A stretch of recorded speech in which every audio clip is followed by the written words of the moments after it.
Please turn your sound on to hear full explanations of our answers. Thank you.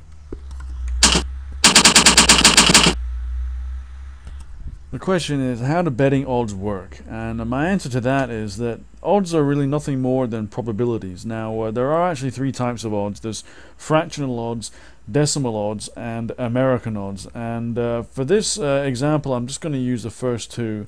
You can convert from one to the other. It's all just a matter of what you're used to. But for the purposes of demonstration, it's better for me to show fractional and decimal odds. American odds, if you really want to use those, you can work those out for yourself. But this will tie in better to understanding odds.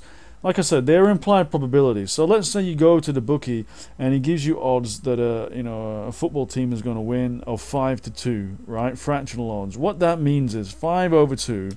If you work that out, 5 divided by 2, it's the same as 2.5, okay? 2.5 is decimal odds, right?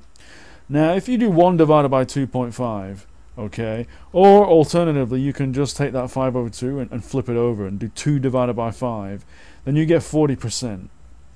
And 40% is the implied probability of those odds. Now, that may seem, if you're not really that familiar with betting, it may seem like the maths is already getting tough, but trust me, it'll become second nature in no time. So 5/2 or 2.5 basically means 40% implied probability. Now, what does that mean? What that means is, that what you should do is you should first look at that event for yourself. The first thing you should do, in fact, you shouldn't even look at the price, because looking at the price is going to influence your decision making already.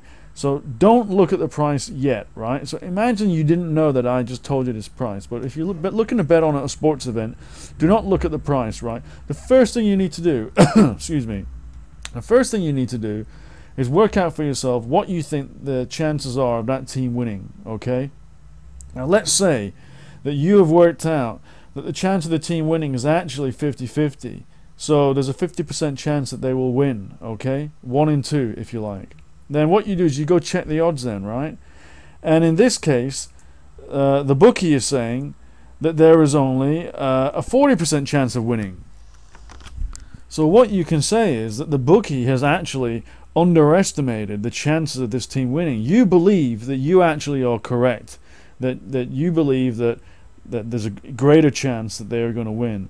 And because of that, that means the bookie is offering you too good a price, okay? Because if the bookie had the same logic as you, he wouldn't be offering you 5/2 or 2.5. He would be offering you 2/1, which is also the same as 2-1, or 2. The same thing, 2 basically. He wouldn't be offering you 5/2 or 2.5. He's offering you too much compared to what you believe the genuine chances of this team winning are. So you should take the bet, therefore. Now, it doesn't mean, one of the biggest mistakes that a lot of people think is they think, you bet to win, and there's no point in betting if you don't think you're not going to win. Well, that's silly, right? Because you don't win every single bet. But what you should do is you should always bet if you see value. If you look at what the price that the bookie is offering, the odds that the bookie is offering you, if you believe that they represent value, like they do in this example, because he's giving you too good odds, he's giving you too wide odds, too much money if you win. So if you believe your bookie is giving you too much money for the win and has underestimated the chances of the team winning, or whatever you're betting on, the tennis player winning, for example, then if you do that consistently, then in the long term you will win. Okay, that's the way. That's called value betting. It's the only real way to bet. It's not about, I know a lot of people, for example, who say, yeah, always bet on the favorite because it's going to win. You don't even know what the price is that the bookie's giving you on the favorite. You know what most bookies do? Let me tell you, most bookies give an awful price on the favorite. And the reason they give such an awful price is because too many stupid people go into a bookies and always bet on the favorite, because they think that just because it wins more, that means they're going to walk away winning more money. Well, I'm afraid that's not true, because what will happen is you'll win a few times, sure, but you'll actually lose a lot more in terms of dollar value. You'll lose more. You won't succeed.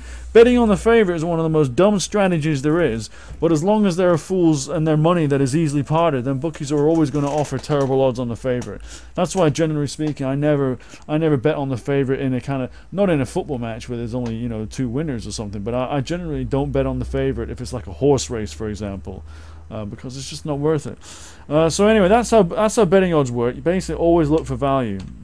Anyway, look, I hope you found this video interesting. It's all about, as you can see, it's all about using your smarts, using your brain, not using gut instinct or any ridiculous garbage like that. Listen, if you want a really good system that really works and can make you a lot of money, it's a really good value system, can make you a lot of money, and it's consistent and reliable and will keep profiting for a long time, please have a look in the description box below. I'll put a link there to this great system. Click on the link, you'll see it for yourself. Just read what this system is about, read the description, decide if it's for you, and if it is, go for it. If not, you know, stick to your gut instinct betting. I really don't care. Check it out, I recommend it, it's really good. Have a look, I'll see you soon in another video. Take care.